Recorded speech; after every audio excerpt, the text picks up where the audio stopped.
Number 1. Paul Taylor.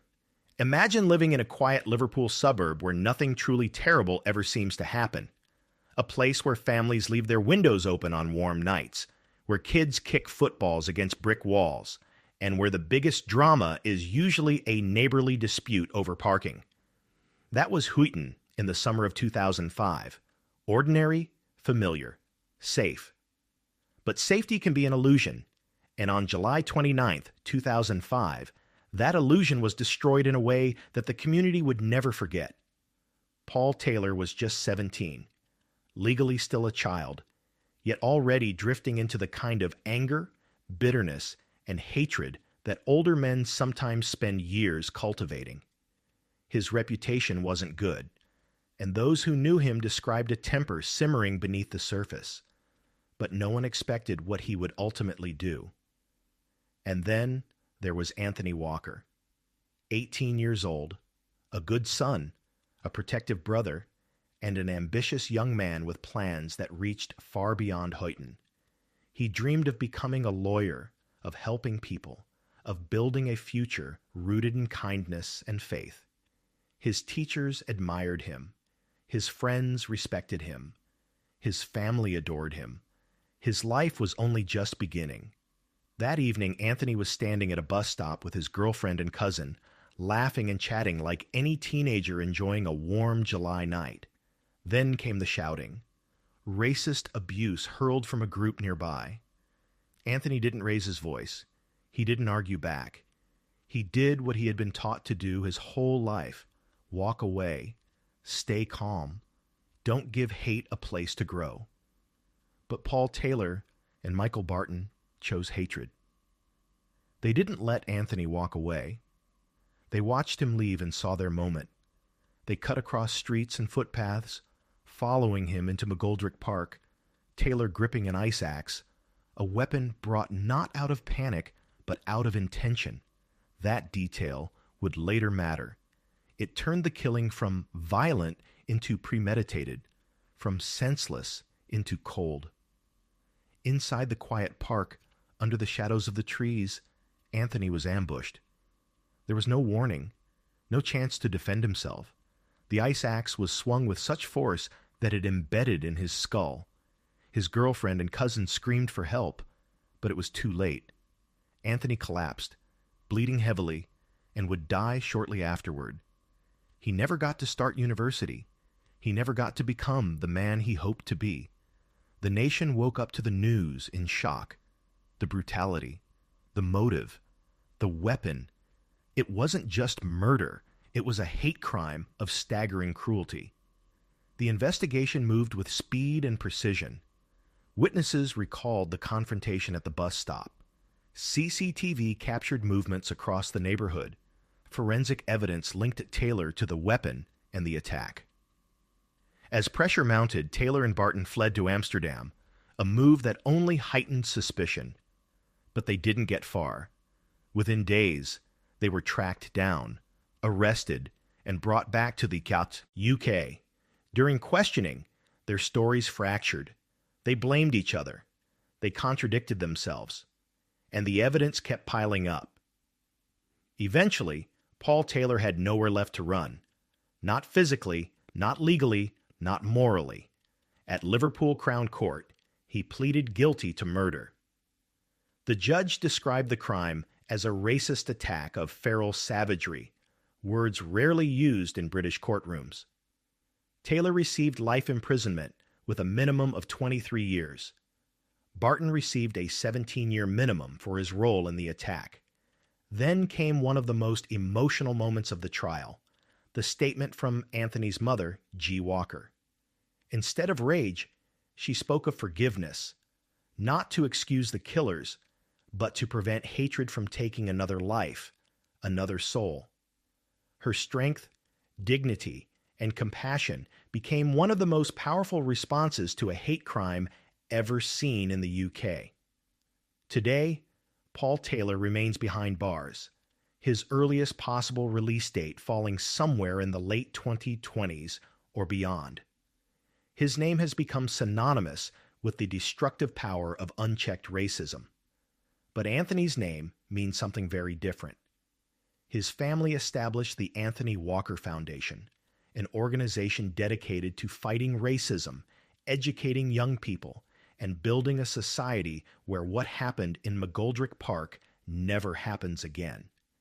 His legacy is one of unity, resilience, and hope, the exact opposite of the hate that took his life. Paul Taylor's crime is remembered not just because of its brutality, but because it forced an entire nation to confront the reality of racial hatred in modern Britain. And it remains a chilling reminder. Anthony Walker did everything right. He chose peace, he walked away, and still, hate followed him. Number 2, Michael Barton. You'd think having a famous older brother might set you on a better path. Michael Barton grew up in the same Liverpool streets as his brother Joey Barton, a rising Premier League footballer, a household name. Same schools, same neighborhood, same opportunities. But while one brother was climbing toward fame, the other was sliding into a life defined by anger, immaturity, and dangerous influences. On July 29, 2005, Michael Barton made a decision that would end a young man's life and destroy his own in the process. That night began at a bus stop in Huyton, a normal summer evening. Anthony Walker, just 18, gentle, religious, and preparing for university, was out with his girlfriend and cousin. They were laughing, talking, minding their own business. But then Barton and Paul Taylor started shouting racist abuse, ugly, loud, cruel. Anthony didn't rise to it. That wasn't who he was. He chose to leave, to remove himself from the situation.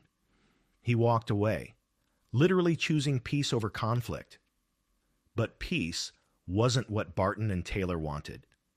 As Anthony took a different route home through McGoldrick Park, Barton and Taylor followed. They weren't just angry. They were armed.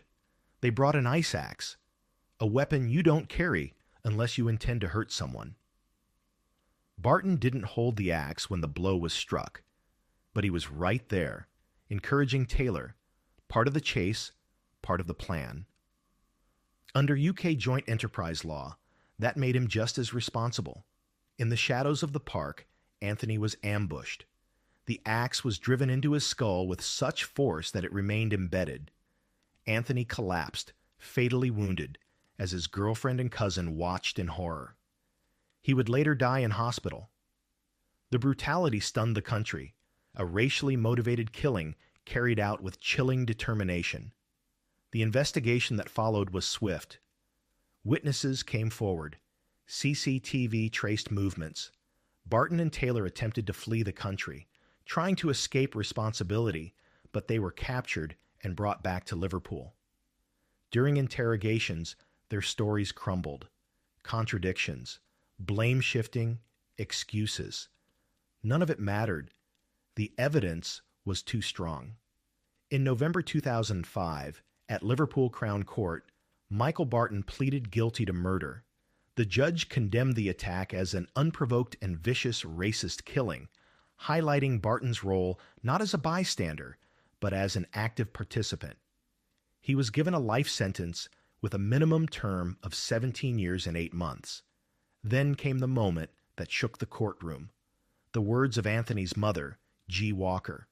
She spoke of faith, forgiveness, and refusing to be consumed by hatred. Her strength became a symbol across the country, a direct contrast to the hate that had taken her son.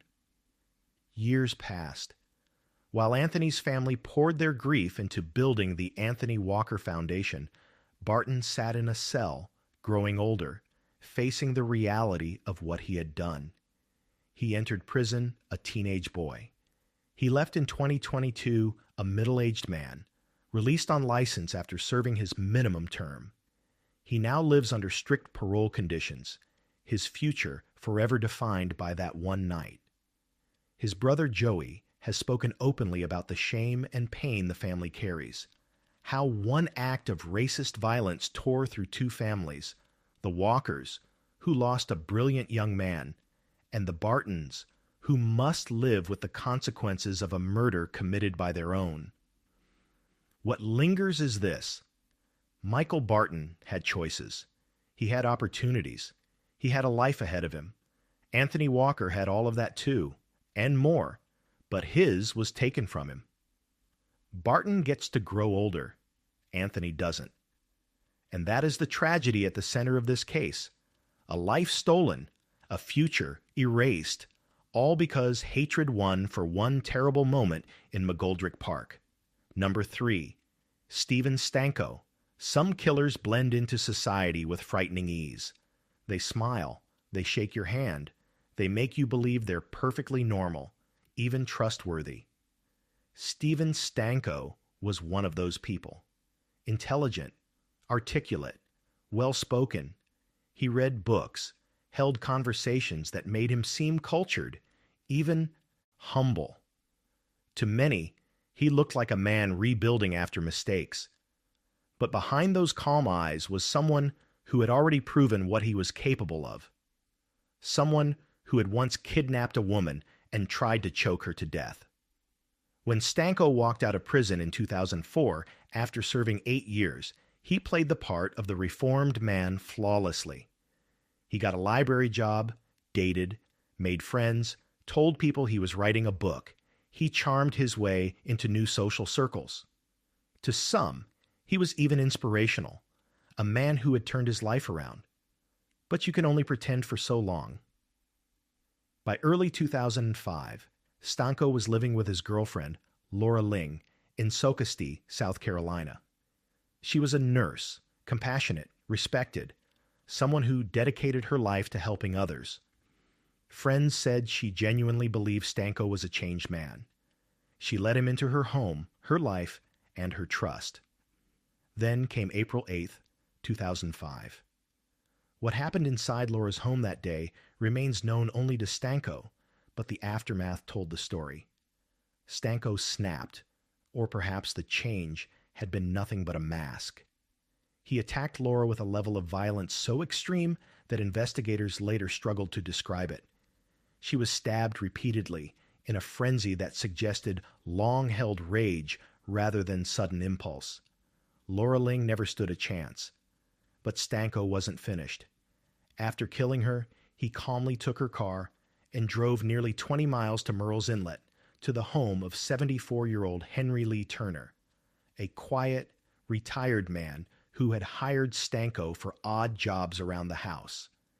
Turner trusted him enough to let him come and go. That trust cost him his life. Stanko broke in, beat the elderly man to death, and ransacked the place before taking his vehicle and disappearing again. 2 murders within a single day. No remorse, no hesitation, no slowing down. Then things escalated even further. Stanko drove south into Georgia, where he broke into the home of a teenage girl, a random victim, chosen simply because she was vulnerable and alone. He held her captive and assaulted her before she managed a desperate escape. Her survival likely prevented more killings. That was the moment authorities realized they weren't dealing with a man in crisis. They were dealing with a spree killer moving across state lines. A multi-state manhunt exploded overnight. Helicopters, roadblocks, officers from Georgia and South Carolina working together. The public was warned that Stanko was armed, unpredictable, and extremely dangerous. 5 days after the murder spree began, on April 13th, police found him at a cheap motel in Augusta, Georgia. No dramatic shootout, no final confrontation. Stanko surrendered quietly, as if the monster inside him had gone dormant again. But the trail he left behind was unmistakable. Forensics tied him directly to both murder scenes. DNA evidence linked him to the assault. Surveillance footage, fingerprints, stolen vehicles, every piece of the puzzle pointed to Stanko. His first trial, for the murder of Laura Ling, began in 2009. Prosecutors presented him as a manipulative predator who fooled everyone around him into believing he'd changed, all while hiding the same violent impulses that had put him in prison years earlier. The defense tried to argue mental illness, trauma, anything to soften the blow. It didn't work. Stanko was found guilty of murder, kidnapping, sexual assault, burglary, and armed robbery. The jury sentenced him to death. In a separate trial for killing Henry Turner, he received life without parole. Since then, Stanko has been sitting on death row in South Carolina, appealing, delaying, filing petitions. But every appeal has failed. Decades later, he's still alive, locked away, waiting for an execution date that remains uncertain. Laura Ling was a nurse who spent her life saving people. Henry Turner was a gentle elderly man living out his final years in peace. A teenage girl in Georgia carries trauma that will never fully heal. And Stephen Stanko, a man who pretended to be rehabilitated, became proof that some forms of evil don't disappear. They wait. They blend in. They survive behind a smile. Number 4. Clifton Bloomfield. When police finally linked Clifton Bloomfield to 5 murders across 3 different states, one question haunted every investigator who touched the case. How did this man evade justice for so long? He wasn't brilliant. He wasn't strategic. He wasn't the kind of criminal who covered his tracks with intelligence or planning. He simply understood one dark, uncomfortable truth. People on the margins of society don't get the same attention when they disappear. And he used that truth as a shield. For years, Bloomfield drifted through the streets and shelters of the American Southwest, blending into a world where chaos and instability were already part of daily life. He targeted people who were struggling, individuals battling addiction, homelessness, and poverty. People who, in his mind, wouldn't spark major investigations, who wouldn't be the subject of endless news coverage, people who, he believed, wouldn't be missed. That illusion began to crack in October 2005, when 2 bodies were discovered in Albuquerque, New Mexico. The victims were Carlos Esquivel and Josephine Selvage, both members of the homeless community. On paper, their deaths could have been dismissed as the kind of tragedy police sadly saw far too often. But something about the crime scenes made detectives pause. There were similarities, signature touches, repeated patterns, that suggested this wasn't random violence. It was deliberate. Carlos had been working with social services, trying to get clean and rebuild his life. Outreach workers described him as someone who showed promise, someone they genuinely believed could make it out of the cycle he'd been trapped in. Josephine had battled addiction for years, but still had a family who loved her deeply and refused to give up on her. These were human beings with histories, relationships, and futures. But to Bloomfield, they were targets. Easy, vulnerable, overlooked. As detectives pushed deeper, they began connecting dots across state lines. Cases in Oklahoma and Texas, once thought to be isolated incidents, suddenly matched the same pattern. 5 victims in total, all vulnerable adults living in transitional or homeless circumstances. 5 deaths that traced back to the same man. Bloomfield was arrested in 2006, his attempt to blend into the background collapsing under the weight of mounting evidence. Forensics tied him directly to multiple scenes. Witnesses, people who lived in the same shelters and encampments as his victims, identified him. Physical evidence placed him in the right places at the right times. Even his own explanations unraveled under questioning. Prosecutors didn't portray him as complicated or clever. They portrayed him as a predator who counted on society not caring enough about the people he targeted. Someone who weaponized indifference. In 2008, facing overwhelming proof and the possibility of the death penalty, Bloomfield pleaded guilty to all 5 murders. The deal guaranteed he'd never walk free again. He received multiple life sentences without parole, served consecutively, ensuring he would die behind prison walls. The judge emphasized the heart of the case. Bloomfield preyed on the vulnerable because he believed their lives didn't matter, that their deaths wouldn't ripple beyond a few lines in a report. But the families who sat in that courtroom, grieving people society often overlooks, proved otherwise. Carlos Esquivel was working toward recovery. Josephine Selvage was loved deeply. The three other victims across Oklahoma and Texas had their own stories, their own battles, their own dignity. Clifton Bloomfield sits today in a New Mexico state prison. No interviews, no remorse, no explanations beyond what the courts established.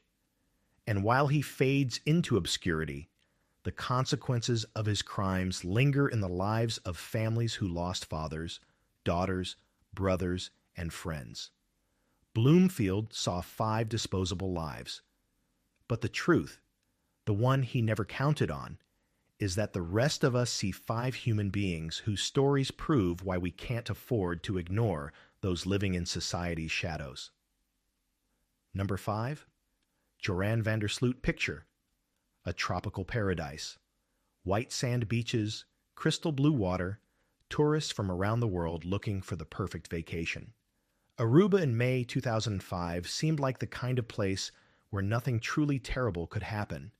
Then Natalee Holloway vanished, and the world watched as a mystery unfolded that would take 18 years to officially resolve, even though everyone suspected the truth from the very beginning.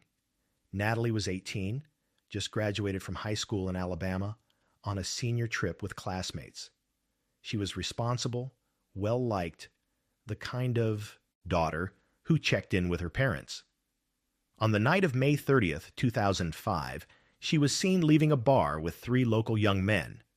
One of them was Joran van der Sloot, a 17-year-old Dutch teenager living in Aruba whose father was a prominent lawyer. Natalee was supposed to fly home the next morning. She never made that flight. The investigation began immediately, but it was hampered from the start. Joran and his friends claimed they'd dropped Natalee at her hotel, but security footage proved that was a lie. Their stories changed constantly. First she went to the beach, then she went swimming, then she got sick, then various combinations of all 3. Joran was arrested multiple times, but released due to lack of evidence. Nobody had been found, and without remains, Aruban authorities said they couldn't prove she was dead, let alone murdered. For years, Joran van der Sloot gave interviews, wrote a book, made money off the attention while Natalee's parents lived in agony. He seemed to enjoy the game, dropping hints, making contradictory statements, always staying just out of legal reach. In 2010, he murdered another young woman, Stephanie Flores Ramirez, in Peru, killing her exactly 5 years to the day after Natalee disappeared. That murder, caught on security cameras and backed by overwhelming evidence, sent him to prison in Peru for 28 years. But the Holloway case remained officially unsolved until 2023. That's when U.S. authorities finally got leverage. They charged Joran with extortion and wire fraud for trying to sell information about Natalee's body to her family back in 2010, taking $25,000 and promising more information he never provided. As part of a plea deal that would resolve the extortion charges and keep him from facing additional time beyond his Peru sentence, Joran van der Sloot finally admitted what everyone knew. He killed Natalee Holloway. In October 2023, in a federal courtroom in Alabama, Joran described in detail how he'd killed Natalee on that beach in 2005. He said she rejected his advances, that he became angry, that he struck her in the head with a concrete block and pushed her body into the ocean. The Holloway family finally had confirmation, though they'd never have remained to bury. Joran pleaded guilty to extortion and wire fraud, receiving a 20-year sentence to run concurrently with his Peru conviction, meaning he'd serve no additional time but would face justice for what he did to Natalee's family. Joran van der Sloot is in a Peruvian prison, scheduled for release in 2038. He'll then be extradited to the United States to serve the remainder of his 20-year sentence there, though the sentences run simultaneously.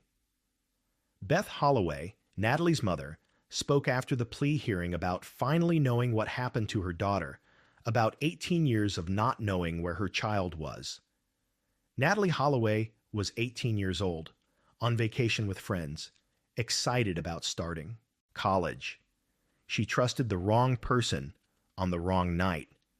And Joran van der Sloot spent nearly 2 decades lying about it, even killing again, before finally admitting the truth, not out of remorse, but because it was legally convenient. Number 6. Eileen Packer. Sometimes justice takes decades because the wrong person is blamed first, and by the time the truth emerges, the real killer has been hiding in plain sight the entire time. Eileen Packer was questioned early in the investigation into Emma Caldwell's death in April 2005, but police focused on the wrong suspects while the man actually responsible walked free for nearly 20 years, living an ordinary life while a family grieved and wondered why no one had been held accountable. Emma Caldwell was 27, struggling with addiction after the death of her sister years earlier. She'd turned to drugs to cope with grief, and eventually to sex work to fund her habit. Her family never stopped loving her, never gave up hope that she'd find her way to recovery. In April 2005, Emma disappeared from Glasgow. Her body was found over a month later in remote woodland near Limefield Woods in South Lanarkshire, partially clothed, showing signs she'd been killed elsewhere and dumped. Police immediately focused their investigation on Emma's work as a sex worker. They arrested 4 Turkish men, building a case around the theory that these men were responsible. The case went to trial in 2007, but it collapsed. The evidence wasn't there. The prosecution's theory had holes, and the men were acquitted. Emma's family was devastated. Not only had they lost Emma, but the justice system had seemingly failed to catch who killed her. What the public didn't know at the time was that Eileen Packer had been a client of Emma's. He'd been questioned early on and released. Police had focused on the Turkish suspects instead, and Packer faded into the background. But behind the scenes, Emma's family never stopped pushing for answers. Cold case reviews began in the 2010s, with investigators taking fresh looks at evidence using new forensic techniques and re-examining witnesses who'd been overlooked. The pieces started fitting together differently. Investigators learned that Packer had been violent with other sex workers, that there were multiple complaints against him that had been minimized or ignored. His timeline for where he was when Emma disappeared had inconsistencies. Forensic evidence that had been inconclusive in 2005 was re-examined with better technology. In 2022, nearly 17 years after Emma's death, Eileen Packer was arrested and charged with her murder. The trial began in late 2023 at the High Court in Glasgow. The prosecution presented evidence of Packer's history of violence against vulnerable women, forensic evidence linking him to Emma, and testimonies from other sex workers who described similar attacks. Packer's defense argued the evidence was circumstantial, that too much time had passed for a fair trial. The jury disagreed. In February 2024, Eileen Packer was found guilty of murdering Emma Caldwell. He was sentenced to life imprisonment with a minimum of 36 years before parole eligibility. Emma's mother, Margaret Caldwell, spoke after the verdict about the 19-year wait for justice, about watching the wrong men be tried while her daughter's real killer lived freely. She spoke about the failures of the initial investigation, about how police had dismissed Emma as just another drug addict, another sex worker whose life didn't matter enough to investigate properly. A subsequent inquiry confirmed systematic failures in how police handled Emma's case and others like it. Eileen Packer is currently appealing his conviction, claiming the trial was unfair due to the time elapsed. But here's what remains. Emma Caldwell was someone's daughter, someone's sister. She was loved, she was valued, she was more than her struggles.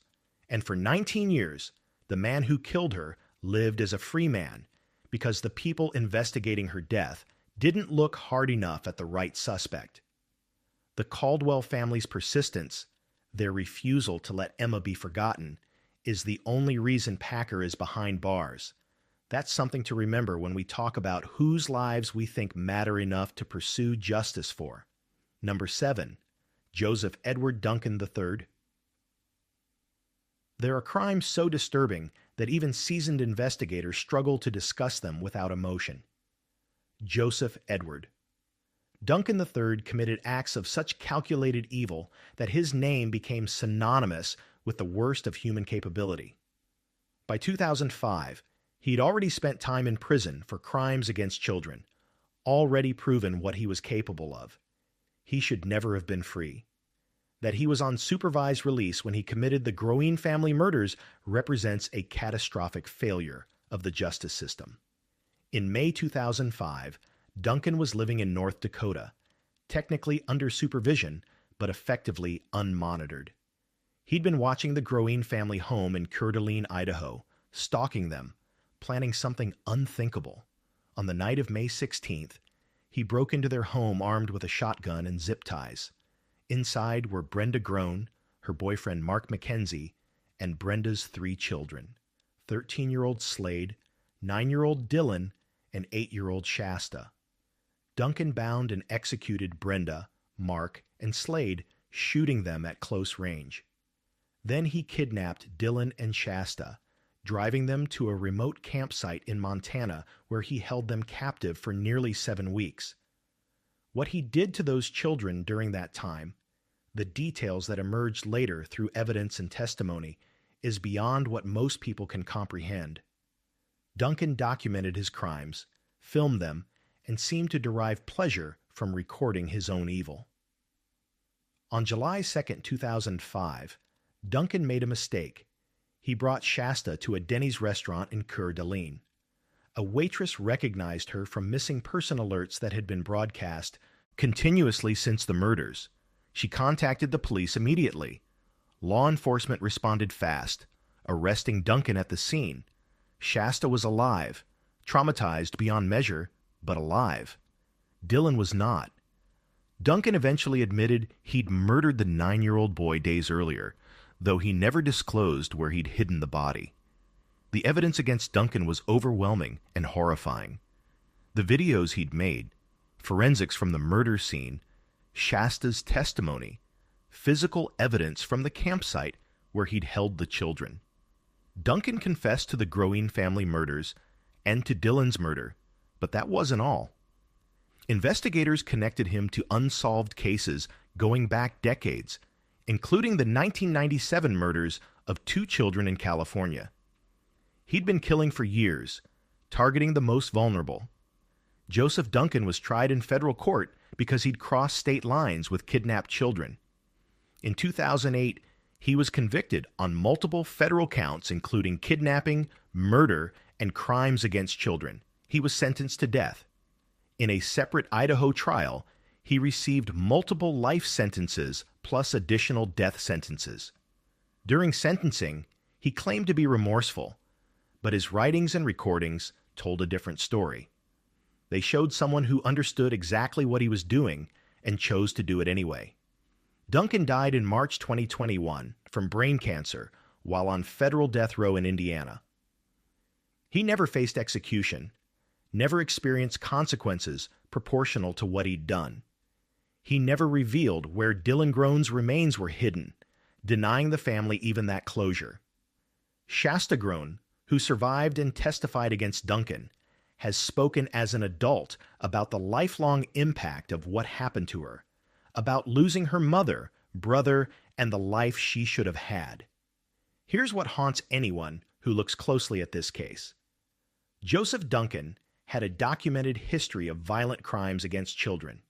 The system knew what he was. He should have been monitored so closely that stalking a family for weeks would have been impossible. Instead, bureaucratic failures and overwhelmed supervision systems allowed him to slip through cracks, and the Groene family paid the price. 3 people executed in their home, a 9-year-old boy murdered, an 8-year-old girl traumatized in ways that will never fully heal. The system failed, and Joseph Duncan exploited that failure with maximum cruelty. That's the truth that sits at the center of this case. Evil exists, but sometimes we let it operate freely when we shouldn't. Number 8. Stephen Avery.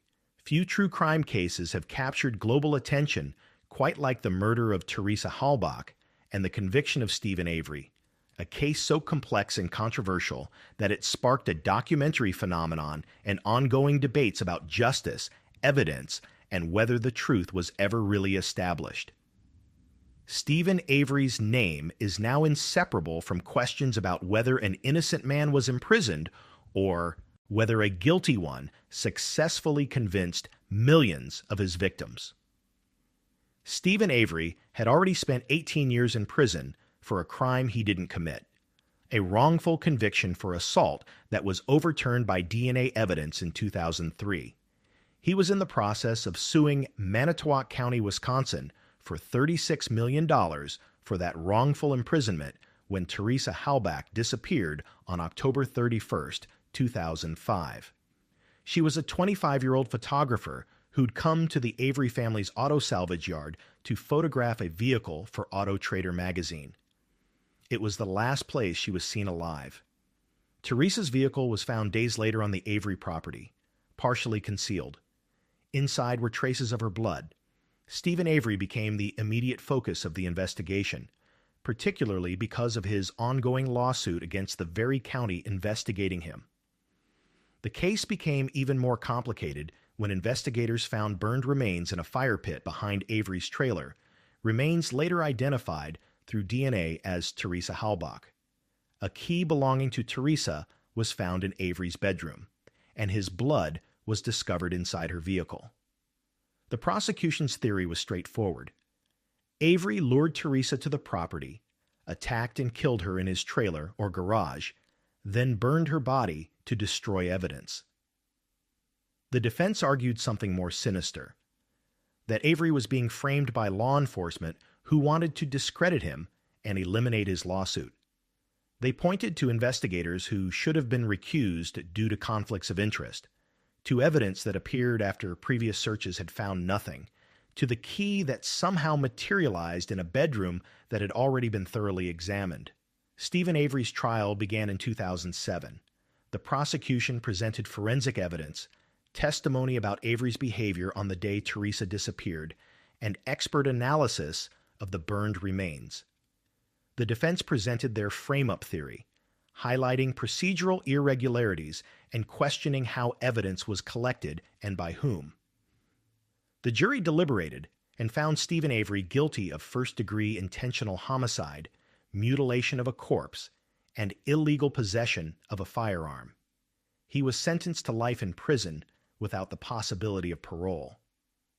But that wasn't the end of the story. In 2015, the Netflix documentary series Making a Murderer brought worldwide attention to Avery's case, focusing heavily on defense arguments about police misconduct and potential framing. The series was criticized for being one-sided, for omitting evidence against Avery, but it sparked enormous public interest and debate.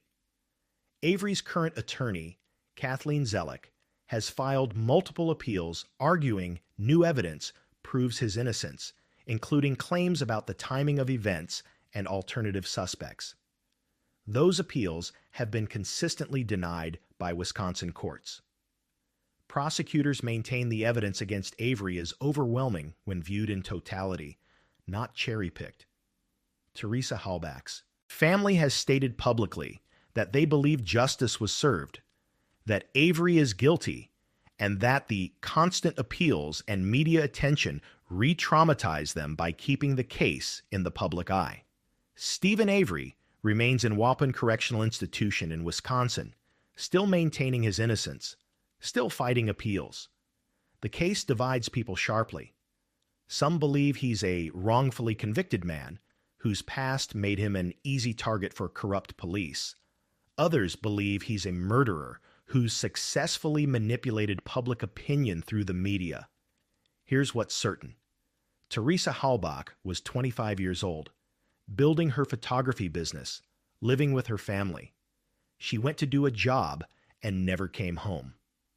Her remains were found burned, her life stolen. Whether Stephen Avery did that, or whether the real killer remains free, depends on which version of the evidence you believe.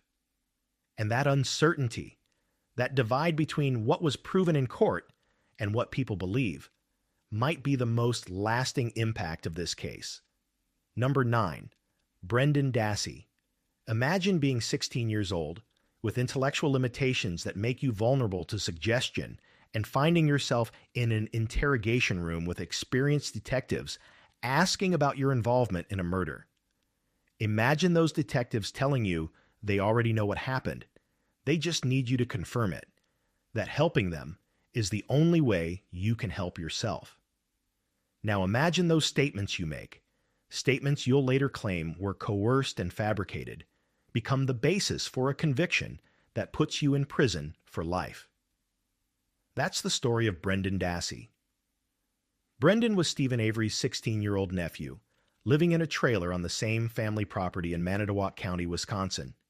He attended special education classes, had documented cognitive impairments, and by most accounts was a shy kid who did what authority figures told him to do. When Teresa Halbach's remains were found in October 2005 and Stephen Avery became the prime suspect, investigators began looking at everyone on that property, including Brendan. In February and March 2006, investigators brought Brendan in for questioning multiple times without a parent or attorney present initially. The interrogations were recorded, and what happened in those rooms would become as controversial as the murder itself. Detectives told Brendan they knew he'd been involved, that they could tell he was holding something back, that being honest was the only way to help himself and his family. Brendan, suggestible and eager to please, began telling them what they seemed to want to hear. He described helping Stephen Avery assault and kill Teresa Halbach in gruesome detail, stabbing, shooting, burning the body. The problem was that much of what Brendan described contradicted physical evidence. There was no blood evidence in the trailer or garage where he claimed the assault occurred, despite describing extensive violence. Details of his story changed depending on what investigators suggested. When they asked leading questions, his answers followed their leads. The recordings show investigators feeding him information, then treating his repetition of that information as independent confession. Despite these concerns, Brendan Dassey was charged as an adult with first-degree intentional homicide, mutilation of a corpse, and first-degree sexual assault. His trial was separate from Stephen Avery's. The prosecution's case relied heavily on those recorded confessions. The defense argued the confessions were coerced from a vulnerable teenager with an IQ around 70, that Brendan had been manipulated by experienced interrogators who knew exactly what they were doing. In 2007, a jury found Brendan Dassey guilty on all charges. He was sentenced to life in prison with eligibility for parole in 2048. He would be in his 50s before even being considered for release. The case might have faded into obscurity except for one thing. Making a Murderer, the 2015 Netflix documentary about Stephen Avery's case, also covered Brendan's interrogations and conviction. Those interrogation videos, watched by millions, sparked outrage about how a vulnerable teenager had been questioned. Brendan's case became a cause célèbre. His attorneys argued the confessions should have been suppressed as involuntary and unreliable. In 2016, a federal magistrate judge agreed, overturning Brendan's conviction and ordering him released. The decision highlighted the coercive nature of the interrogations and Brendan's intellectual vulnerabilities. For a brief moment, it seemed he might go free. But the state of Wisconsin appealed. In 2017, a federal appeals court reversed the magistrate's decision, reinstating Brendan's conviction. The court ruled that while the interrogations were troubling, they didn't rise to the level of constitutional violation. In 2018, the U.S. Supreme Court declined to hear Brendan's appeal, ending his federal options. His state appeals have also been exhausted.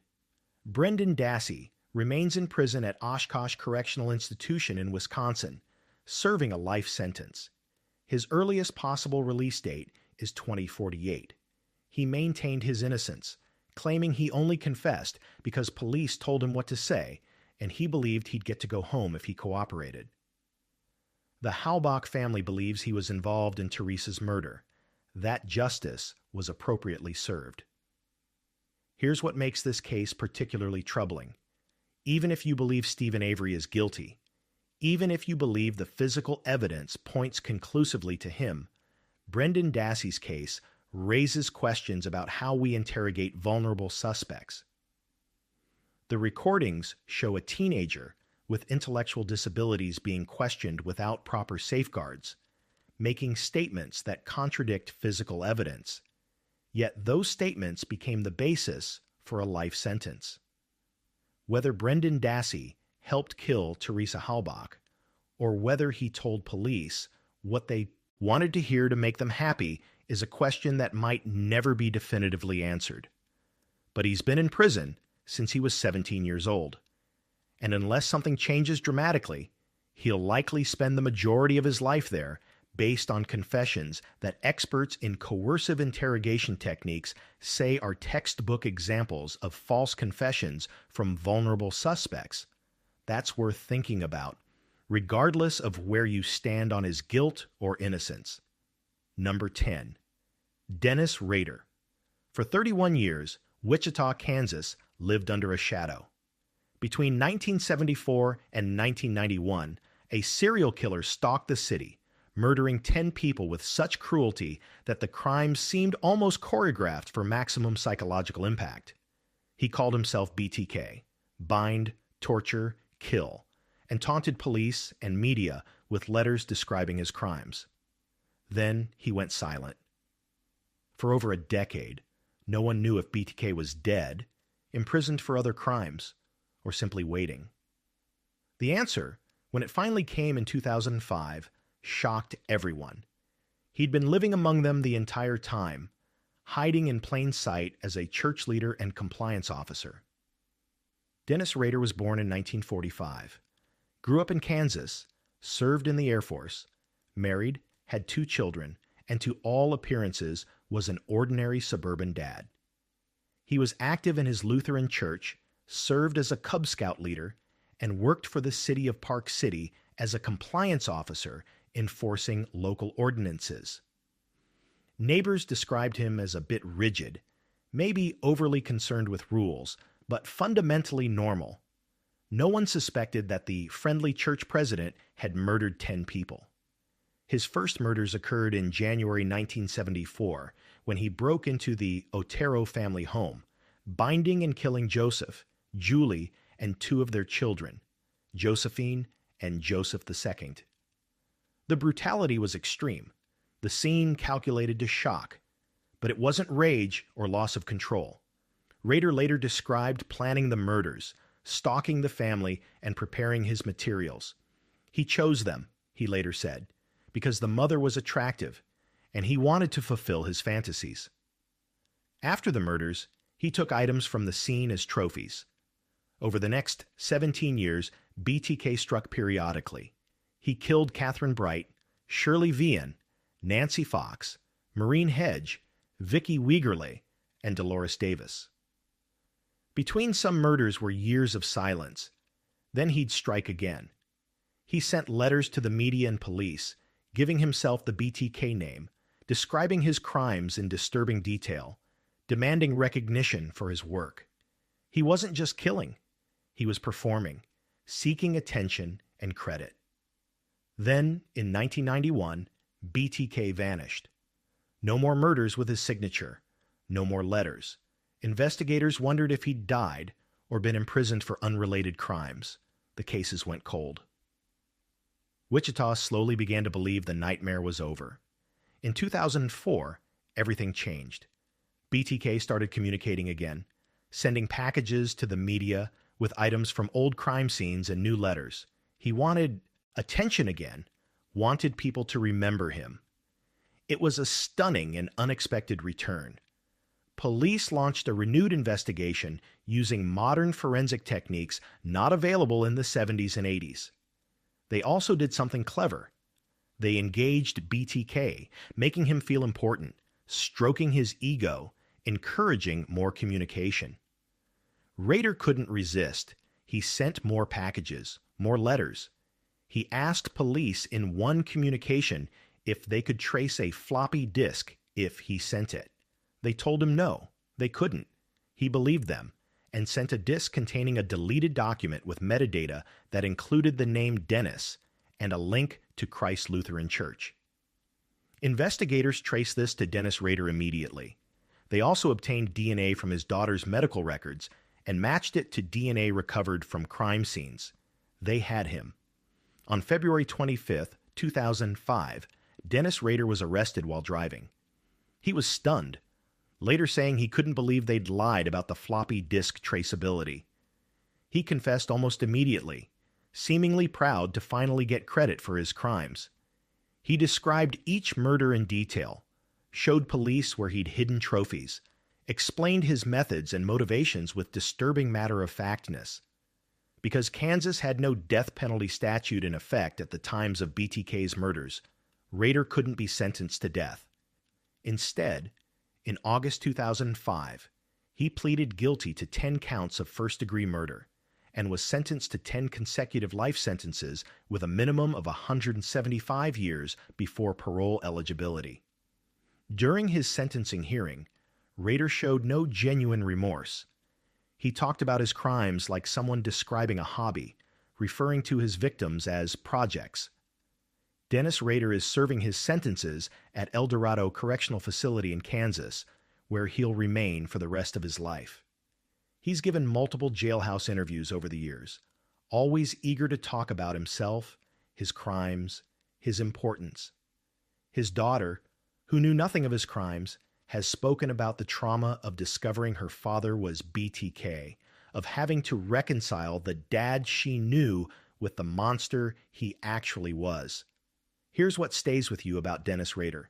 He wasn't caught because of brilliant detective work the first time around. He evaded justice for decades, not through sophisticated criminal tradecraft, but simply by being patient and living a conventional life. He was caught because his ego couldn't handle being forgotten. He needed attention so badly that he risked everything to get it, believing his own myth to the point where he thought he could outsmart modern forensics. 10 people died because Dennis Rader had fantasies he chose to act on. He could have stopped at any point. He chose not to.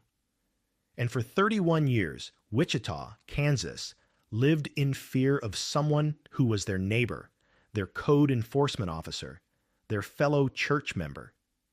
BTK wasn't a shadowy figure lurking in alleys. He was Dennis Rader, and he was hiding in the most obvious place possible, right out in the open.